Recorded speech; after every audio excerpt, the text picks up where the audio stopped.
Hi everyone, my name is Shahir. I'm from the University of KwaZulu-Natal, and I'm going to take you through my ongoing MSc research, which focuses on the soundscape analysis and characterization of Sodwana Bays coral reef systems.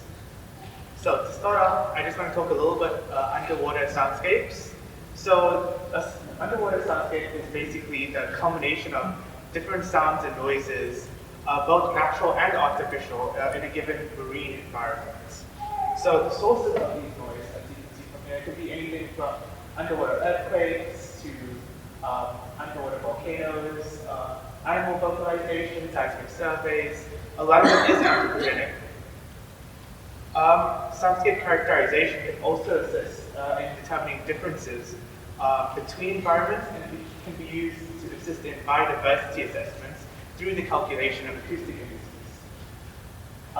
With this overlap of both acoustic studies and ecological studies, we have this really exciting opportunity to study the interaction between the environment and its communities with sound, rather than just individuals through ecoacoustics.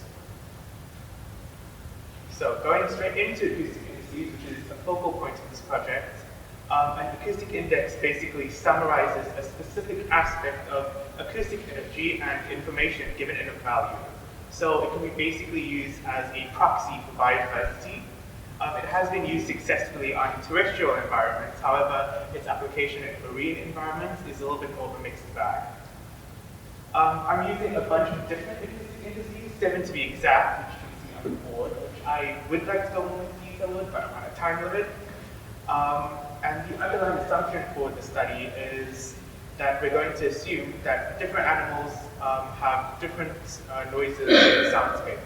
This then leads to the acoustic niche hypothesis, which states that the more frequency bands in a given soundscape that are occupied, the more species that are present there. So you might be asking why Sodwana Bays specifically, when South Africa has a lot of different coral reef systems. So to be short and frank, Sodwana Bay is a UNESCO World Heritage Site, so it's ecologically significant to many marine animals. It's also very data deficient. The sample sites I picked for my project are Quarter-Mile Reef, which you can see in the middle of the purple zone, 7-Mile Reef, which is just above it, and Raggy's Reef, which is in a sanctuary zone, which is essentially a no-go zone for any vessels, except an individual research vessel, which I've been given permission to be a part of. So the significance of Quarter-Mile Reef specifically is that it's the most significant and ecologically significant aggregation for ragged-toothed sharks in South Africa, and it's located only 300 to 500 meters away from South Africa's busiest launch sites, which can have up to 100 launches a day in the busy season.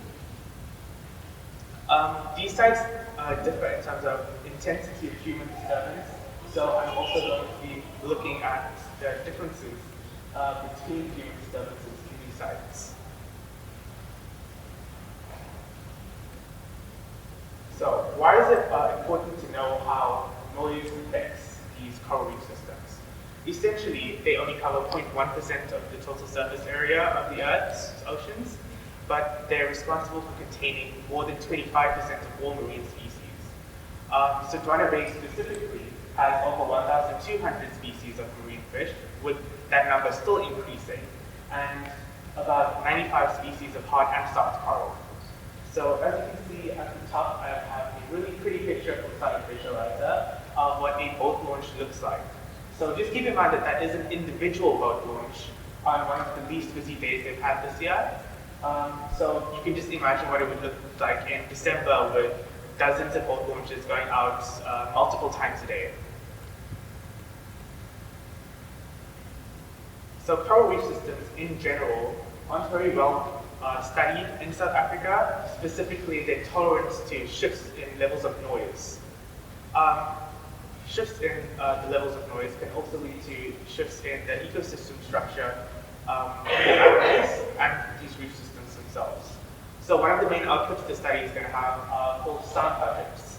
So they're a really nice representation, a visual representation of how the soundscape is split up based on three big categories of sounds, which are is biophony, geophony, and anthropophony.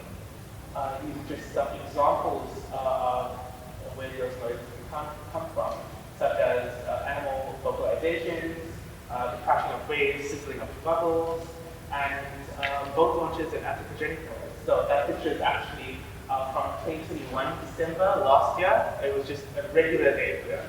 So you can probably imagine how much noise is being flooded into the environment, which can drown out biological sounds which are used for communication, mating, navigation, foraging, and all of that.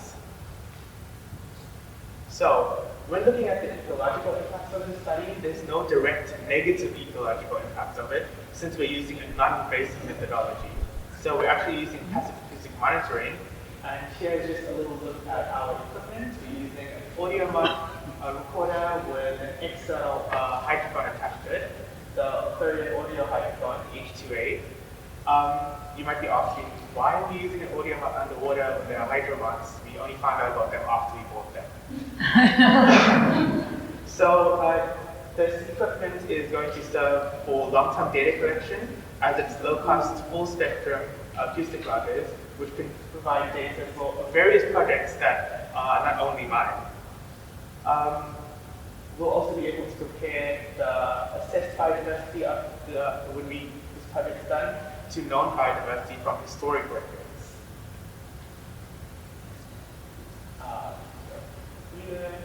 I'd just like to say thank you to the University of KwaZulu-Natal, my supervisor, Dr. Anna Bastian, Dr. David Blossom, Shark Life Conservation Group for allowing me to be part of their team, and the East Mangaliso wetland community. Thank you.